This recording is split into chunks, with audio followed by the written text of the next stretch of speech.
बिस्मिल्लाहिर्रहमानिर्रहीम, अस्सलाम वालेकुम। मैं हूं गुलफाम चौधरी। आप देख रहे हैं मेरा फेसबुक पेज और यूट्यूब चैनल।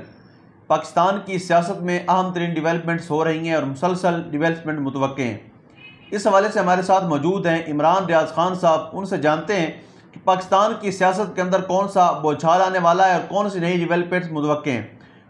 पहले उनकी बात सुनते हैं, फिर उस पर बात करते हैं। इमरान खान साहब की बहन ने नौरीन खानम साहिबा ने एक इंटरव्यू दिया भारतीय मीडिया को और उसके ऊपर पाकिस्तान में बड़ा रोला पड़ गया।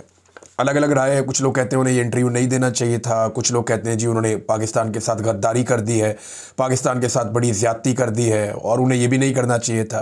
इंटरव्यू है क्या? ये इंडिया फर्स्ट एक चैनल है इंडिया का, और इंडियन मीडिया पे ये खबर चल रही थी गुज़िश्ता चंद दिनों से कि इमरान खान साहब को जेल में कत्ल कर दिया गया।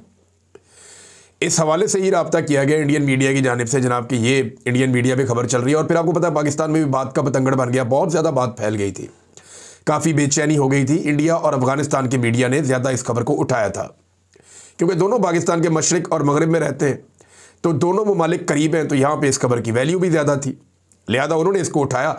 पाकिस्तान के अंदर एक बेचैनी पैदा हुई। अब इंडियन मीडिया ने जब रब्ता किया नौरीन खानम से, तो उन्होंने उनको इंटरव्यू देने के लिए हामी भर दी। इंटरव्यू को मैंने सुना है, उसके कुछ क्लिप्स। वो एक नॉर्मल इंटरव्यू है, जैसे वो पाकिस्तान में सोशल मीडिया को इंटरव्यू देती हैं या ये इंटरनेशनल मीडिया के साथ कभी कहीं बात कर लें, तो वो उसी तरह कह रही है जी कि मेरा भाई उसको जेल में नाहक कैद किया हुआ है, वो पाकिस्तान छोड़कर नहीं जाना चाहता, वो पाकिस्तान में रहना चाहता है, वो पाकिस्तान का वफादार है, पाकिस्तान के लोग उससे प्यार करते हैं, उसका मैंडेट चोरी किया। वही सारी बातें हैं जो वो हर जगह पे करते हैं इमरान खान साहब की बहनें।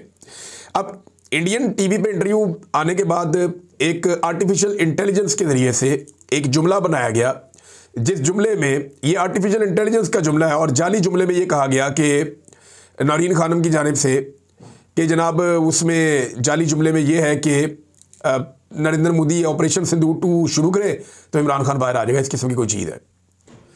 अच्छा, वो जब थोड़ा सा चेक हुआ तो पता चल गया कि ये तो आर्टिफिशियल इंटेलिजेंस के ज़रिए बनाया गया। नौरीन खानम साहबा से जब कुछ सहाफ़ियों ने, हमारे दोस्तों ने रब्ता किया, तो उन्होंने कहा जी ऐसी कोई बात हुई नहीं थी और ऐसी बात तो कर ही नहीं सकते, कभी मुमकिन नहीं है। तो ये घटिया काम उन्हीं लोगों ने किया जो लोग प्रोपेगेंडा करते रहते हैं, गद्दारी के सर्टिफिकेट्स बांटते हैं, जिनका ये धंधा है बहुत पुराना, 70 साल से उनका ये धंधा है। इन्होंने फातिमा जिन्ना को भी गद्दार कहा, इन्होंने शेख मुजीब को गद्दार कहा, फिर इन्होंने जुल्फ़िकार अली भुट्टो को गद्दार कहा, लियाकत अली खान को कत्ल करवाया, बेनज़ीर भी गद्दार थी, नवाज शरीफ भी गद्दार था, आजकल इमरान खान गद्दार है।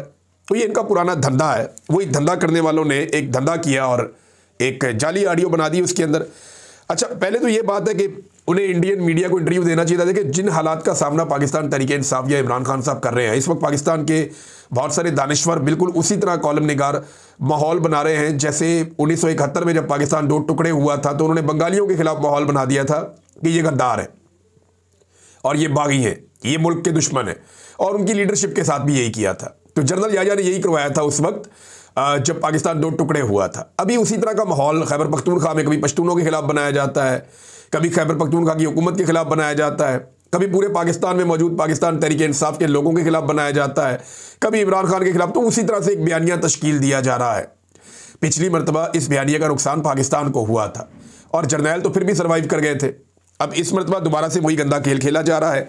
तो ऐसे माहौल में इमरान खान साहब की बहन गुरेज कर लेती तो अच्छा था कि इंडियन मीडिया को दफा करें, इंटरनेशनल मीडिया को बात कर लें, कोई दीगर सोशल मीडिया में बात कर लें। लेकिन PMLN इसके ऊपर तनकीद कैसे कर सकता है? वो कैसे कह सकते हैं? नवाज शरीफ कभी करण थापर को इंटरव्यू देते हैं, कभी किसी और टीवी चैनल को, कभी NDTV को। नवाज शरीफ साहब ने तो इंडिया को इंटरव्यू दे देकर तबाही फेरी हुई है, बल्कि इंडियन चैनल्स को इंटरव्यू देते हुए नवाज शरीफ साहब पाकिस्तानी मिलिट्री के खिलाफ एक्शंस की बातें भी करते थे कि जनाब इन्होंने धोखा दिया, पीठ में छुरा घोंपा और ये वो इस तरह की बातें। तो नवाज शरीफ की पार्टी का कोई आदमी कभी भी ये बात नहीं कर सकता कि नौरीन खानम ने भारतीय चैनल को इंटरव्यू क्यों दिया। नौरीन खानम ने सिर्फ अपने भाई की बात की, अपने भाई के हवाले से सारी चीज़ें सामने रखी। वो कोई जंग के बारे में बात की, इंडिया पाकिस्तान के बारे में कोई बात नहीं की, इन चीज़ों में तो बात ही नहीं की। नवाज शरीफ ने तो इन सारी चीज़ों में बात की, बिलावल ने भी यही सारा कुछ किया। ये सारे लोग इंटरव्यू देते रहते हैं, बल्कि मियाँ साहब को तो इतना प्यार है इंडियन सहाफ़ियों से कि वो उन्हें अपने घर बुला लेते हैं जाती उम्र में, और कोई बुरी बात नहीं है। देखिए, उनका मियाँ साहब का ये हक है, ये जमहूरी हक है। अगर बैरून मुल्क से कोई मेहमान आए हैं या इंडियन सहाफ़ी आए हैं, मियाँ साहब उन्हें मिलना चाहते हैं तो मियाँ साहब मिले, उन्हें बुलाकर मुलाकात करें, उन्हें बुलाकर इंटरव्यू दें। पाकिस्तान में डेमोक्रेसी है, वो अपनी बात रखना चाहते हैं तो रखें। लेकिन ये जो गद्दारी के फतवे बांटे जाते हैं, ये फिर मियाँ साहब का नहीं बनता कि वो ये करें। अब जावेद लतीफ़ साहब कह रहे हैं जनाब के इंडियन मीडिया को तो इंटरव्यू दे दिया, तो इसराइली मीडिया को कब इंटरव्यू देंगे? तो सवाल ये पैदा होता है कि इंडियन सहाफ़ियों को तो मियाँ साहब ने अपने घर पे बुलाया था और कई मरतबा इंटरव्यू दिया। वो जिंदल और बित्तल किसके दोस्त हैं? ये तो फिर मियाँ साहब आप खुद इस नफरत की आग में जले हैं। तो मियाँ जावेद लतीफ़ साहब से और बाकी PMLN से मेरी गुजारिश है कि आप लोग खुद इस आग में जलते रहे, गुरेज करें। पाकिस्तान की मिलिट्री एस्टेब्लिशमेंट कल आपके खिलाफ थी, उन्होंने आपको गद्दार साबित किया। आज वो इमरान खान के खिलाफ है और वो उसको गद्दार साबित कर रही है, लेकिन आप आलाकार बन रहे हैं। आप आलाकार ना बने, क्योंकि कल को ये आग दोबारा आपके दरवाजे पे आ जाएगी। सभी बारी बारी इस आग में जलेंगे और अगर हम नहीं सीखेंगे तो पाकिस्तान की एस्टेब्लिशमेंट यही करती रहेगी, कभी ये गद्दार, कभी ये गद्दार, कभी ये गद्दार, और अपना दाव लगाते रहेंगे। खुद इक़्तिदार में भी बैठे रहेंगे, अपने कारोबार भी बनाते रहेंगे, अपनी दिहाड़ियाँ भी लगाते रहेंगे, निज़ाम को कंट्रोल करके भी रखेंगे, पाकिस्तान की दाखिली खारजी सारे मामला यही संभालेंगे। और सियासतदान जिन्हें अवाम मैंडेट देती है उन्हें कुछ होगा नहीं। देखिए ना, पहली बात ये पूछनी चाहिए कि अगर ये इंटरनेशनल मीडिया को जाके इंटरव्यू देते हैं, चले इंडियन मीडिया को नहीं देना चाहिए था, लेकिन जहाँ भी जाते हैं, क्यों जाते हैं? क्योंकि पाकिस्तान का नेशनल मीडिया इन्हें दिखाता ही नहीं है, इनकी बात ही नहीं सुनता। ये प्रेस कॉन्फ्रेंस करते हैं, उसको नहीं दिखाते। वहाँ पे नेशनल मीडिया के लोग जाते हैं गंद उछालने के लिए और उन्हें बाकायदा भिजवाया जाता है सवालात की पर्चियाँ देकर, लेकिन कोई भी टीवी चैनल इनका मौक़िफ़ दिखाता नहीं है, सुनवाता नहीं है। तो फिर वो कहाँ जाएँ? पाकिस्तान में उनकी आवाज़ मुकम्मल तौर पे बंद कर दी गई है। तो ये सारे लोग ही अपने अपने टाइम पे इंटरव्यूज़ देते रहे हैं और आइंदा भी देते रहेंगे, आइंदा भी देते रहेंगे। बहुत सारे इंडियंस जो हैं उनके पाकिस्तानी चैनल्स अगर चाहें तो वो इंटरव्यूज़ ले सकते हैं। इसी तरह जब लड़ाई हो रही थी तब भी ये चीज़ें चल रही थी। और कुछ लोग कह रहे हैं जनाब कि क्योंकि अभी हाल ही में लड़ाई हुई है तो इंटरव्यू पाकिस्तान की इंडिया की कब लड़ाई नहीं हुई?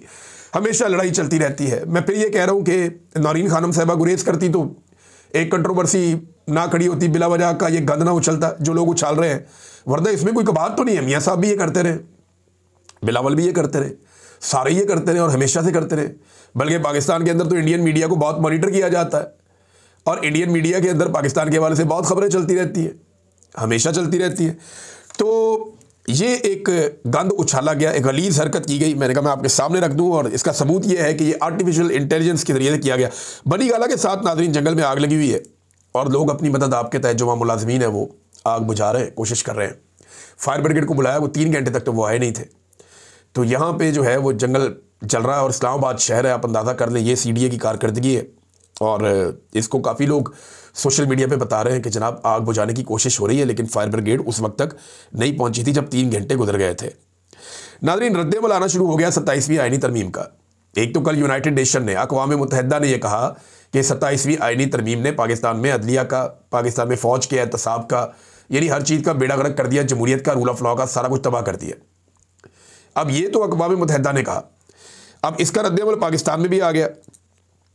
Sindh high court bar association के इंतखाबात हुए, क्योंकि अब 27वीं आईनी तरमीम हो गई है तो प्लाटों की भरमार के बावजूद हुकूमत हार गई। हुकूमती उम्मीदवार वहाँ पे सिंध में हार गए। और सिंध के अंदर याद रखिएगा, कराची में बड़ा ज़ोरदार तरीके से वकला तहरीक चला रहे हैं आजकल। पूरे पाकिस्तान में जो सबसे आगे चल रहे हैं वकला, वो कराची के चल रहे हैं और उन्होंने कुछ मुजाहरे भी किए हैं, उनकी वो झड़पें भी पुलिस के साथ हुई हैं वहाँ वकला 27वीं आईनी तरमीम के बाद।